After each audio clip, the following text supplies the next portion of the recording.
Hello, my event friends. It's an absolute privilege to introduce our esteemed speaker for today's EVA talk, Mr. David O'Brien. With a wealth of experience and expertise in the World Trade Show and exhibition, David stands as a true luminary in the field. As the director at the Exhibition Agency, he has demonstrated unparalleled proficiency in crafting impactful and memorable trade shows experiences. Thank you so much, Mr. David, for joining us today. I'm sure you have so much to, let us know and share your knowledge with. Thank you, Radhika. Yeah, definitely glad to be here. All right, with this, I'd like to introduce my guest a little bit more. So, David's contribution to the industry extend beyond his professional endeavors. He's also the accomplished author of the widely acclaimed Trade Show Stand Mastery Parts 1 and 2, works that serve as an invaluable resource for both seasoned professionals and newcomers seeking to excel in this dynamic realm. Today, he joins us to share his insights, wisdom, and vision for the future of trade show excellence. Thank you again for joining us, Mr. David. And with this, I will start with as a trade show specialist, can you walk us through your approach of strategizing and coordinating a trade show from concept to execution? I will, yes. Okay, so a concept, if you have a concept for a new event, the core thing to look at is the audience that you plan to serve. And Yeah.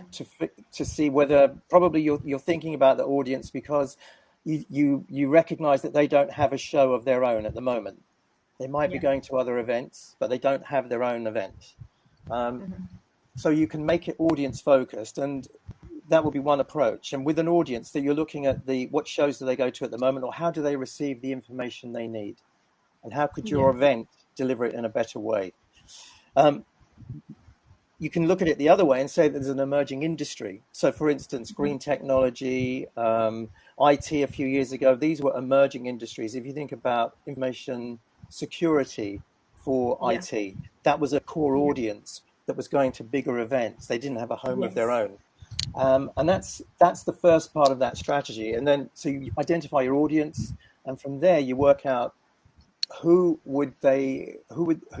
which companies would most benefit from meeting that audience, either as Yeah. exhibitors or sponsors, and then you start crafting the event around that. And the Yeah. strategy might be that you actually start with a very small event. You might start with a conference-led event with a few stands, rather than go straight for we're going to have a very big trade show kind of approach. You might Yeah. start because also you might believe that your research leads you to believe that the audience is going to be bigger in 3 or 4 years.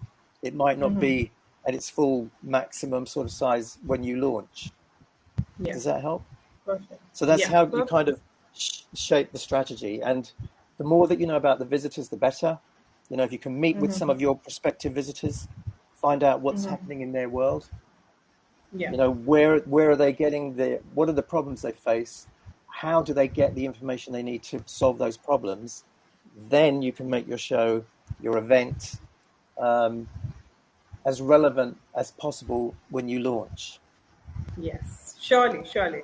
I Yeah. I would say the learning out of this could be that small steps are better in the very start, and then Yeah, increasing the definitely. limits that we can go to.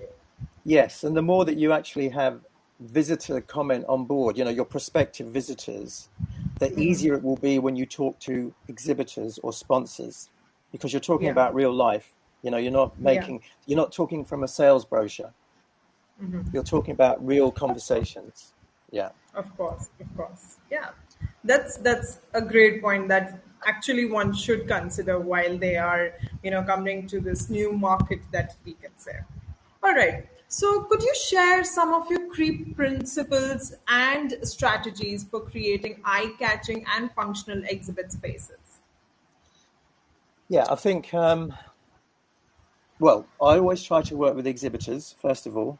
So, because exhibitors often, depending on the market that you're in, but I'll answer the easy way first. So, for instance, digital is a great way to create Yeah.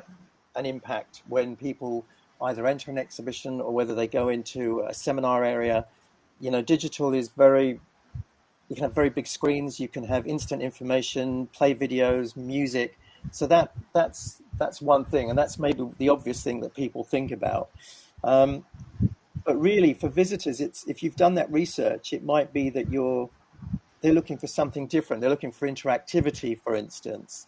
They're looking Yeah. for answers. So why does somebody take all the trouble to go to a trade show or a conference in the first place? It's not really to look at, a feature for the sake of it.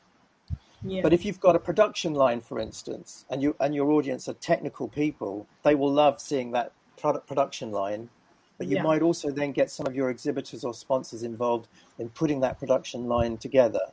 So when you think about exhibit spaces, I mean, over the years, I've done many kinds of things. I've created a street with lampposts and a massive picture at the end of the hall. It was it fitted in, and it was a big impact statement. But that was a show where that kind of thing worked. Or Yes, of um, course. tree houses, or but we've actually done a production line for robots, and Oh, that was very, yeah. So you had a whole production line of robots in action, but that was the oh, nice. core. That was in the middle of the show, so that was an attraction. But the robots, of course, were supplied by exhibitors who had technical people on hand to talk about their product, but also to Yeah. show how the whole thing could link together. So I always believe that visitors don't come to see stands; they come to see Yeah. exhibitors. That's the Yeah. ultimate thing, and Yes, of course. that's really at the bottom. All the other things, the features, and you can have a really great entrance feature, and that's good from a showbiz point of view. But ultimately, the visitors want to talk and meet with the exhibitors. Yeah. But I do, the stands themselves can add a buzz to the show too. So if you've got some big exhibitors with, they've got maybe perhaps bigger budgets, they spend more money on the digital and um, on stand attractions, and all those things add a buzz to an event. Yes, of course. So you would say that each of the component of an exhibition matters to different people. Like a production line would, for a robot, would be more of an interest for an engineer, but Yeah, actual robotic product that's going to maybe help in a household is for the people who are yeah, seeking to buy something for their use and their comfort. So of course, yes, yeah, each of the function is going to help different kinds of consumers. And yes, that's very important that we have something for anyone and everyone related to the field coming to the event. Because if yes, we are not going to cater to all of them, then of course they're not going to return. So yeah, that's yeah. something great. And your Thank exhibitors you, can David, for maybe this give you point. ideas. Yeah, okay. Yes, of course. So, how do you prioritize expenses and allocate resources to ensure a high impact presence while maintaining a cost effective event? Yeah. Okay, so if you're launching a show, are you talking about maybe a launch perhaps, or an established show, or both? So if you were No, launching a both, show, of course. yeah, okay. So if you were launching a brand new event, the thing to prioritize is income. You need to have your sponsorship or stand sales. That's the top priority, because without Yeah. those, you can't do Yeah. much else. Um, Yeah. the second thing, though, if your show, whether it's new or established, then the other thing to really prioritize is the money you're going to spend on visitor promotion. Yeah. So the audience is your product, not the show. It's not the stands. The audience is the product. So Yeah.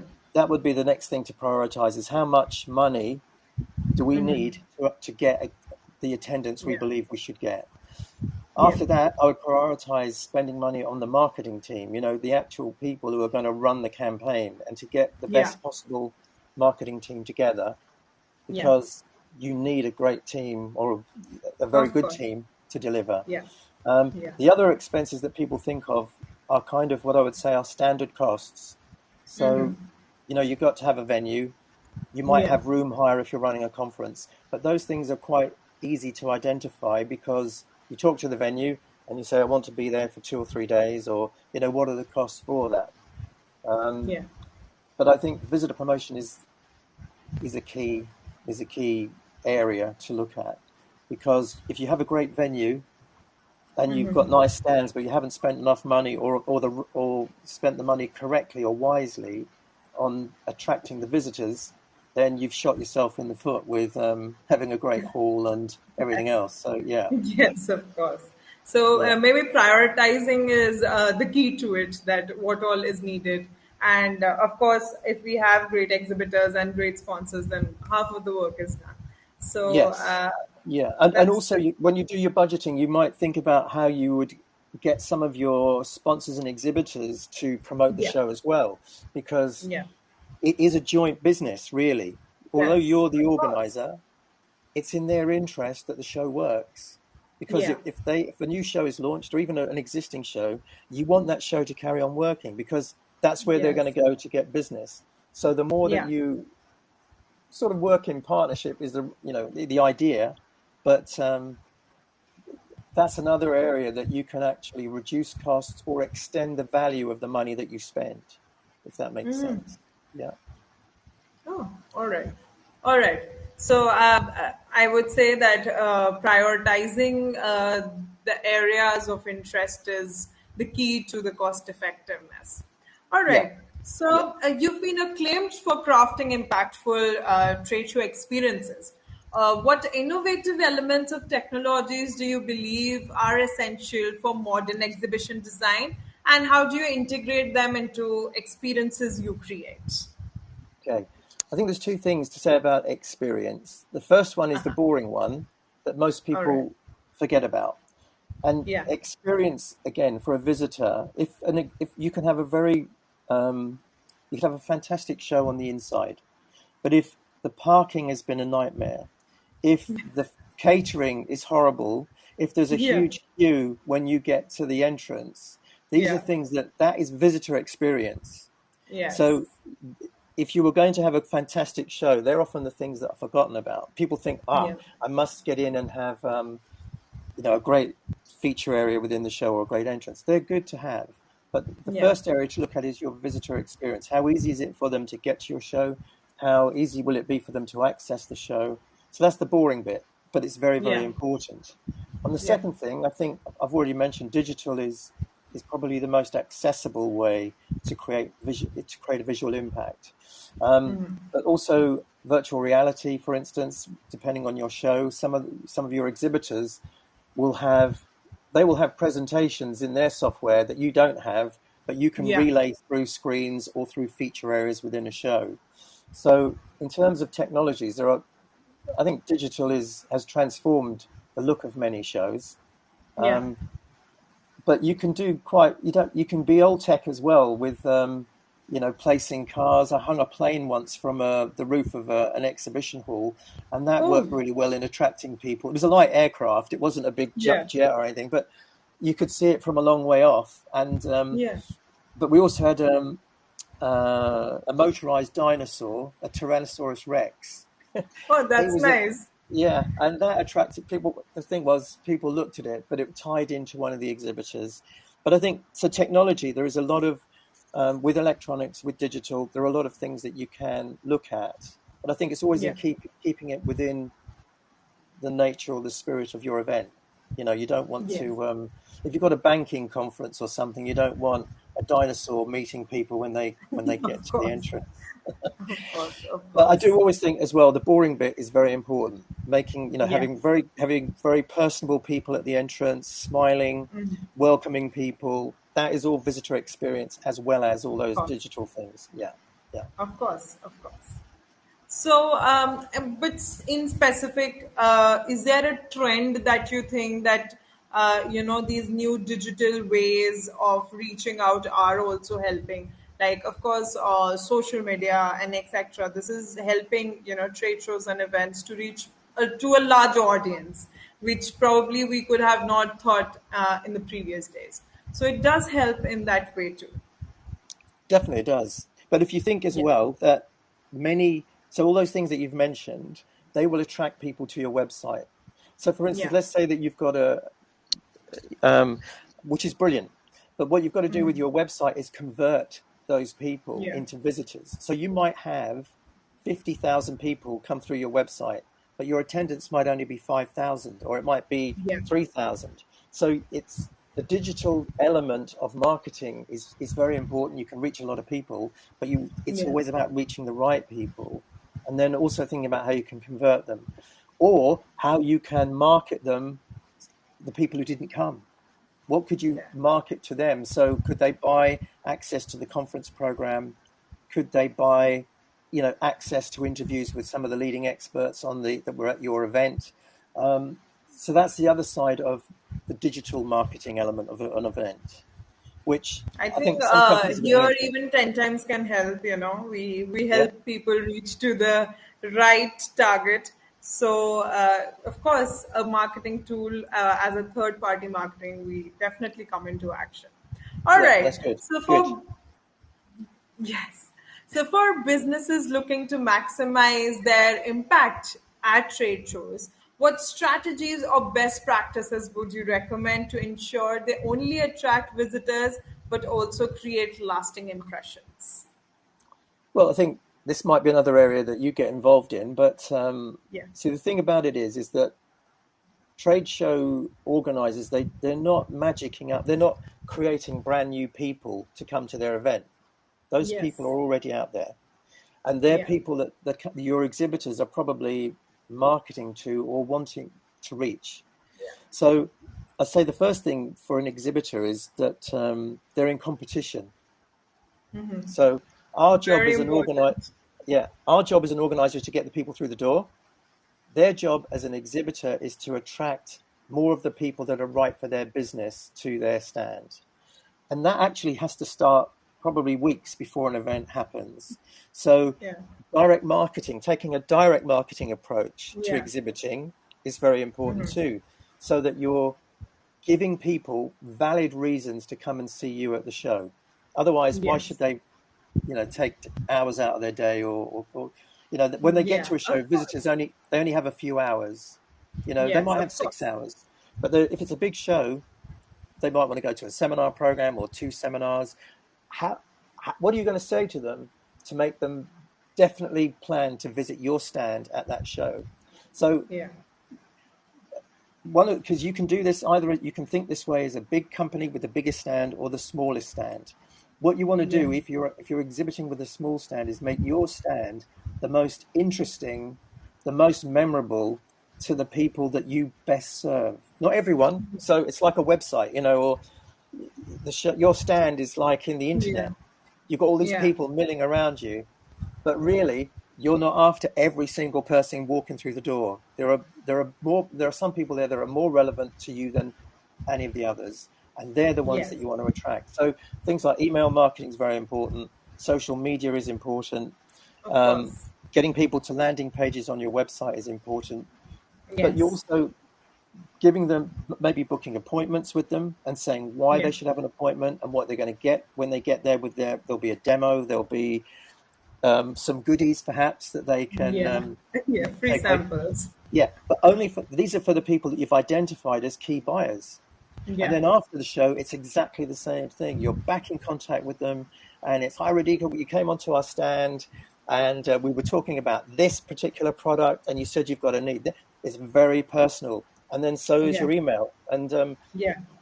because you're competing for Yeah. attention, Yes. and you're I competing think once. so. We could Yeah, say that only event marketing is not important. Even exhibitor marketing is important. totally. That Yeah, yeah, yeah, yeah, it's reaching the right kind of visitors because that's also going to attract major of the audience that's coming through. So yeah. yeah, and you were adding something in the last, David. Can you please go ahead with it? Um, yeah. So I think that it's, again, a lot of people stop marketing to their visitors, their stand visitors, too soon. Yeah. They might Yeah. send one email, thank you for visiting. Well, that's no good, really. Yeah. You've got to be, it's an ongoing marketing process. And if you haven't closed a sale with them following one show, you might invite them to the next show, another show in Yes. three Of months or course. 4 months. But what you're looking to do, if they've taken the time to come onto your stand and you've spoken to them, if you know what they're looking for, you've got a big in over Yeah. other forms of Of course. marketing. It's Of personal. course. So if Yeah. you emailed them cold and you've never spoken to them before, it's not as powerful as, we Yeah. met at the XYZ show and you were keen on this.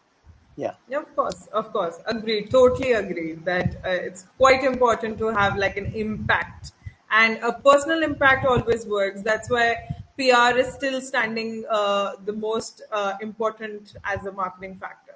So, of Yes. course, thank you, David. Thank you. Any last words that you would like to share with us? Anything, final Well, words that I think events are brilliant. I think that even in the digital age, even more so probably, people love going to events. of And course. the beauty of it is, if you're an exhibitor, is they're predictable. So you know a year in advance when a show is going to happen. You know a year in Yes. advance there's going to be 3,000, 5,000, however many people Yeah. in a hall. So you've got plenty of time to work out how to make the most of that show. And whether Yes. you've got a small stand or a big stand, there are many sales opportunities. So, yeah, I think if you look at it that way, then you will always be excited about events and what they can Yes. deliver for your company. Yeah. I think creating this park would be great. And if of course, when we have so much time, people should always, I would request all these organizers here that if you already know when your event is coming up, don't forget to market it on 10 times. As David said, it's always great to create buzz beforehand. So Yeah. thank you again, David, for joining us today. Rajika, thank And you. it was great talking to you, great knowing so much more. And do keep in touch, everyone. We'll be back with a new episode, back with new speakers and guests on our show. Thank you. Thank you.